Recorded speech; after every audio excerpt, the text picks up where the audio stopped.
Okay, I'd like to call to order the Port of Newport Commission special meeting on Tuesday, January 7th, and it is 12 noon. The item agenda we're going to be talking about is the 2019 NOAA Cathodic Protection System anode replacement contract with associated underwater services. And Aaron, you have a little bit of a preview for us on that? If we may call roll, I'd appreciate it. Oh, I'm sorry, Karen. Yes. Call roll. All right, so Paula Miranda is here. Aaron Bretz is here. Mark Brown is here. Jim Durkee is here. Karen Hewitt is here. For the commission, Sarah Scamser present. Yes. Walter Yes. Chuck. Yes. Yes, present. Jim Burke Yes, present. Present. and Gil Sylvia. Present. And Jeff Lackey will not be attending. Are there any other guests on the line with us? Thank you. The last question was if I could lead in with a little bit of information. So what we're considering here is replacement of the anodes on the cathodic protection system at the NOAA pier, but not all of them. This is for 1/3 of the system, right? And what's happened here that I reported on this a while back, but the original system, what you're supposed to get these going is you turn up the amps at the very beginning of the life of the system. You wake up the anodes and then you turn it back down. I'm sorry, not the amps, but the voltage. You turn it back down once they're running. We had previously gone with a different contractor who turned it up and then left it up, and that made those anodes degrade much faster than what they were designed to. So we're trying to what we're doing now is we're correcting for that. We're going with a different contractor for this work. Obviously, what happened was this is the company that originally we had gone with when the system was put in, right, Jim? That's who we're going back to, is right. The original. We went with a low bid on the previous work, and that's what got us to burn these up previously. But in any case, the proposal that's before us now is what we have. We think that this is what brings us the best value for the port. I believe we have 3 quotes on this, but I don't see them in the meeting packet material. All 3 of them. Yeah. Yeah, they're there. Okay. They're first page. And Well, maybe not. No. There they are. Oh, That's a spreadsheet on page 4 of 14 that shows you a breakdown of the bids, and you have our recommendation there. And I'd be happy to answer. Jim Durkee's here too. He's done most of the legwork on this thing, and we'd be happy to answer any questions. Has somebody else joined the meeting? We're left? I thought I heard a ding. Okay.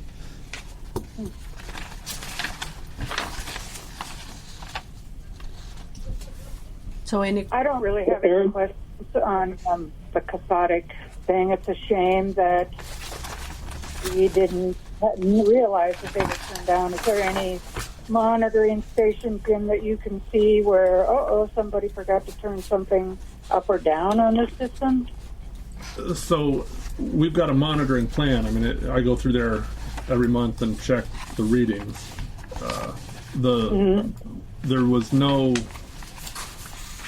training from the installers as to how that operation was supposed to go. It was actually under Rick when he was running it to begin with.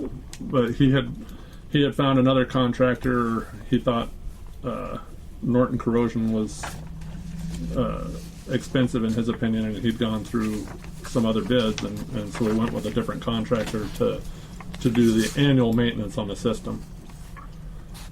And those guys seemed to present themselves as knowing what they were doing, I guess. So we were using them on both systems. They were actually monitoring the system at the terminal also. And so the and so you got proper training this time? What's that? You got some training on their system this time? I've looked at it since then. So I contacted. I just happened to get in touch with the guy's engineer at ODOT and discussed it with him after talking to Norton Corrosion again. That was the original guys. And then I also talked to another contractor or consultant. So they confirmed what Norton had said about why they thought the system burned out like it did.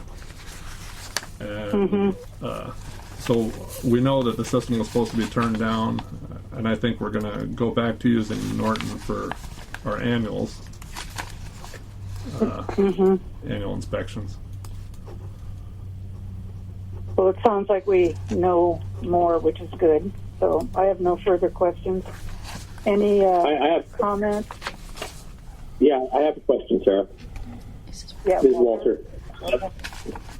I wanted to know, has anybody contacted the company that basically messed this up or caused this to fail and asked them if there's any recourse or, why they didn't inform us of what was going on? No, we didn't. We haven't gone back to that. So. That's a good point. This because what we ended up doing was we found this out last year or so, somewhere in there is when we figured out this was an issue. I guess we got pretty focused on figuring out what the actual problem was and what the solution was on it. And we have not gone back and gone to that original company and said, "Hey, there's a problem here." I think one of the challenges that we've got, honestly, is that the world of cathodic protection is a highly technical field, and they all have a slightly differing opinion on how to operate systems and things like that, and so we could certainly do that. I do think we're going to be a little bit disadvantaged in trying to argue that point with them just out of technical knowledge. You are, the way I look at it, you're almost going to have to hire another technical person to prove that they were wrong, and then you're still going to have the burden of proof, and you're probably going to end up spending a bunch of money after something you're not even sure you're going to be able to prove. That's the unfortunate part of things like that. I wasn't asking for proof. I was just asking if we could go back and say, hey, look, we're having to fix this, and this is why, and it would have been nice if you would have said something. I understand that there was some change with Rick leaving, and some things might not have gotten transferred over, but, the pier is less than 10 years old, and this is a fix we shouldn't have had to do. Mm-hmm. And I just want to make sure it doesn't happen in the future if we do go with a different service or whatever. But I just think that we need to make sure that however the pier is supposed to be taken care of gets transferred if we have a new person working there at NOAA or if we change companies. So there's some continuity there. That's all. Agree. Yeah, we could certainly do that. Like I said, it hadn't really. We get so fixated on trying to figure out what the because, like I said, this is you get to learn about these systems, and they're extremely technical, and so we could certainly go back to them and put them on the spot a little bit and see what the deal was. Yeah. Okay, but that's all. Thank you. Any more comments or questions from the commission? I do not have any. This is Jim. Hi, Jim. Yeah, so this is Gil. So I have two questions. So one is about this very issue. So how much life or protection have we lost? It wasn't clear to me based on your comment. So the anodes they're basically sacrificial anodes. We haven't lost any life off of the pier at all. We've just lost those sacrificial anodes, and the rest of the system has enough. And again, this is our understanding coming from Norton. The rest of the system has enough charge to protect the pier as it sits right now. We just need to do this work that way in the future we don't lose another leg, and then we're in a bad way.